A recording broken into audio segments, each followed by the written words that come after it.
দুঃসময় যেন আরও দীর্ঘ হচ্ছে দেশ সেরা ক্রিকেটার সাকিব আল হাসানের।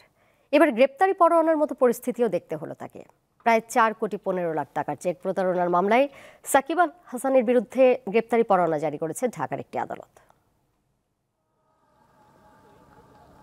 কদিন আগেই জেনেছেন 1 বছরের জন্য বোলিং নিষিদ্ধের খবর। এবার ছাড়িয়ে গেল আগের সব দুঃসংবাদ। ক্রিকেটার ও মাগুরা 2 আসনের সাবেক সংসদ সদস্য ছাড়াও ব্যবসায়ী পরিচয়টাও ছোট নয় সাকিবের জন্য। আদালতে সবার আগে এই পরিচয়েই শাস্তির খড়গটা পেলেন তিনি।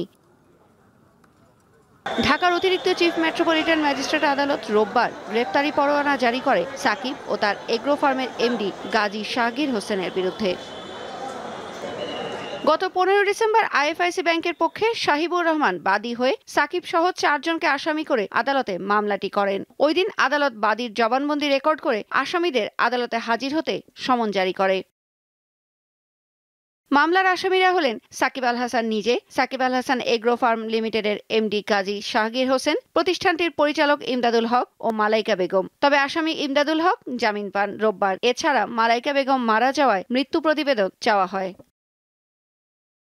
মামলায় বলা হয় সাকিবের মালিকানাধীন এগ্রো ফার্ম ব্যবসায়িক উদ্দেশ্যে বিভিন্ন সময় আইএফআইসি ব্যাংকের বনানী শাখা থেকে ঋণ গ্রহণ করে। তার বিপরীতে 2টি চেক ইস্যু করে সাকিবের মালিকানাধীন প্রতিষ্ঠানটি। এরপর চেক নগদায়ন করতে গেলে পর্যাপ্ত টাকা না থাকায় তা ডিসঅনার হয়। 2 চেকে টাকার পরিমাণ 4,14,57,000 টাকা।